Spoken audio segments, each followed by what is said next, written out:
You know what I used to believe as a new teacher? That if I repeated an activity too often, students would get bored and it would look like I was out of ideas.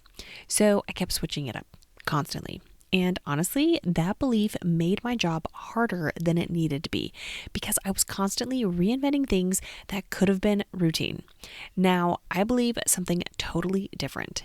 If teachers keep coming back to the same classroom game, especially in a secondary classroom, that's not laziness, it's evidence. It means it works in real life. It means it's repeatable. It means it doesn't require prep. And it means it helps you keep the room engaged without burning yourself out. So today I want to share the classroom game teachers keep coming back to and why it works with teens. Welcome to the Secondary Teacher Podcast, the podcast for middle and high school teachers juggling multiple preps to get the strategies to reduce overwhelm so that you don't have to choose between being an effective teacher and prioritizing important relationships. I'm your host, Khristen Massic, a 10-year high school engineering teacher, former middle school assistant principal, and teacher coach. Every week, we will discuss strategies, systems, and time-saving tips to help you not only survive but thrive as a multiple prep teacher. Okay, for this first part, I'm going to start with what teachers have actually said because this is the part that matters, what happens in a real room with real students. So the first one is, quote, "My students love when we do Would You Rather. I have them move around to a side of the room to show their answers so they aren't just sitting down. It is fun to see their choices and hear their reasoning," close quote. And that's not just they liked it. It got bodies moving, it got students talking, and it gave the teacher a structure that held the room. So the next one says, quote, "My middle schoolers love Would You Rather questions, but many resources have questions that are too young for them. I love this set of questions because it is super applicable and meaningful to them. It helps them to develop and share their opinions using complex sentences as well," close quote. Teen appropriate matters because if teens feel like something is babyish, it doesn't matter how fun it's supposed to be. You get eye rolls, resistance, and students trying to derail it. All right, the next one says, quote, "Fun and fabulous no prep resource for getting to know your students. We had a lot of fun discussing their responses as well as mine to each question," close quote. That's huge because one of the hardest things to create in a classroom is structured conversation that doesn't turn into chaos. All right, so for this last one, it says, quote, "These were a great bell ringer during my homeroom. Kids love debating between the choices," close quote. No prep, easy structure, real conversation, repeatable. That's why teachers come back to it. Not because it's magical, because it works on real days. So let's go into some of the strategies on why this works and how you can apply it in your class. So let's start with, here's what makes Would You Rather work in a secondary classroom. It is low barrier to entry. Every student can answer immediately, regardless of whether or not they were at the previous class. There's no right answer. It's safe to participate. There's built-in reasoning. It invites explanation and debate without you forcing it. It also provides whole class participation. Everyone chooses, no spectator crowd. And then finally, it's teacher controlled. You control the start, the stop, and the transition. It's not free time, it's structured fun. And structured fun is what keeps you in control without you having to fight for it. Okay, so the next one is going to be how to use it across the school year so one tool does multiple jobs. Here's what makes this so valuable. The same routine can do different jobs depending on where you are in the year.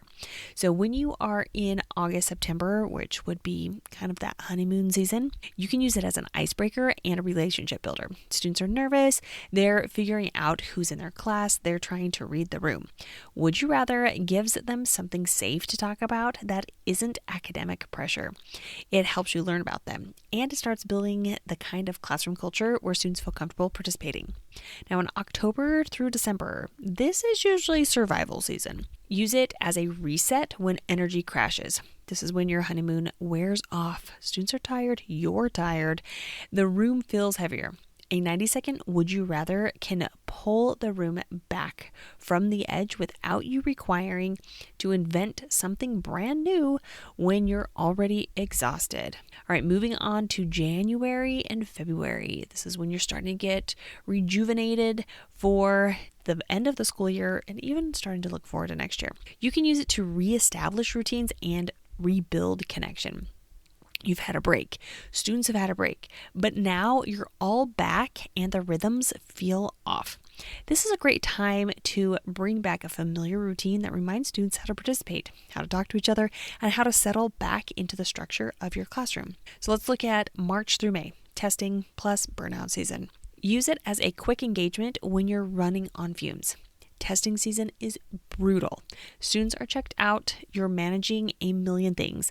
The last thing you need is a complicated activity that requires setup and cleanup. Would you rather takes 90 seconds, requires zero prep, and keeps the room stable when everything else feels chaotic. The point is, you're not buying a one-season tool. You're buying a tool that adapts to whatever the school year throws at you. All right, let's move on to the next one. We're going to talk about a couple of different ways that you can run it so that it fits in your room. Now, let's talk about how this can actually work depending on the energy of the day. So we've got version 1 we're going to refer to. This is the one where you would like students to be moving. It is or can be higher energy because there's movement. And this matches that first review about students moving to the sides of the room. So this is how it would work. So in the first 10 seconds, you're going to frame it.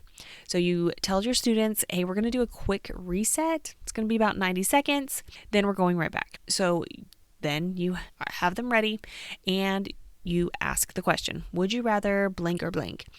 And then you have them move. So the left side would choose A, the right side you would choose B. Now you can already just tell them that, or you could show it up on the screen or the whiteboard or whatever you want to do so they know which side to go to. Then you can expand it and have a turn and talk. So tell someone near you why you chose that. So they're sharing, someone has a similar answer to them. And then you can have a share out. You can decide how many that is. So maybe 2 shares, that's about 30 seconds. So you have one from each side of the room, why they chose that. And then you have that wrap up transition, another 10 seconds. Okay, back to work, start at step, whatever. That timer is the magic. It keeps it from expanding. And also just setting up those steps can make it very routine and very easy for you to repeat, and then also for your students to know what's going to be happening. All right, so now let's look at version B. This one is where the students remain seated. This would be more of a quiet reset. So on days when movement would stir the room up a little bit too much, you're going to do something with like a 60-second quick reset. So you tell your students, hey, quick reset, 60 seconds. Then you ask the question and you can have them vote with their fingers. 1 or 2, you could have them write it. If you've got those like whiteboard things, you can have them do that. You could a bunch of different things you could do to have them show that. And then you can have some sort of sentence stem. I chose blank because blank. And you can still have them turn and talk. They can turn to the neighbors regardless of whether or not they chose the same answer. Or you can just do 2 shares out as they've used that sentence stem. So then you're going to transition back and it still gives you engagement, but with some less volume and less movement. Okay, for this final thought, here's how you keep it from becoming just a game. You decide what job it's doing. So we're going to go over 3 different jobs that this potential game can do. So the first one is to reset. You use it when your class is slipping, volume rising, drifting, wandering. This connects back to what we talked about in episodes 323 and 324 about catching the room before it goes off the rails. Job 2 is connection. Use it as an icebreaker once a week, or when the room feels disconnected. You can use it for job 3 for reasoning practice. This is referring back to the review where it talks about that academic bonus, so you could build some reasoning without making it heavy.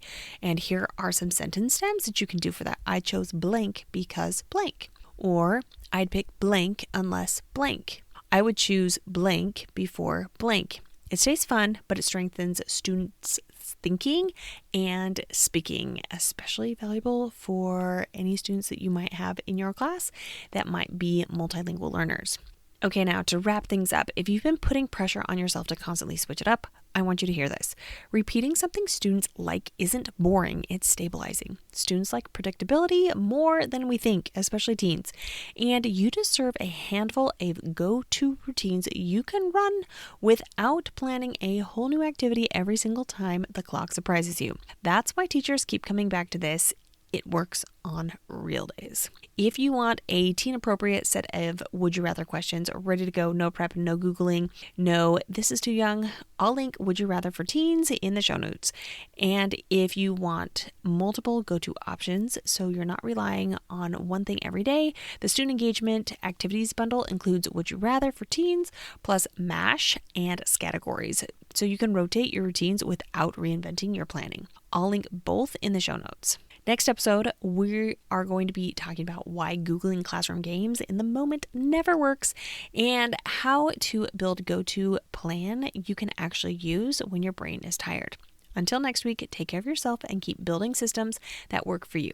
If today's episode was helpful to you, it could be for others. So make sure you share it with your colleagues and tag me on Instagram at Khristen Massic, KHRISTENMASSIC. Until next week.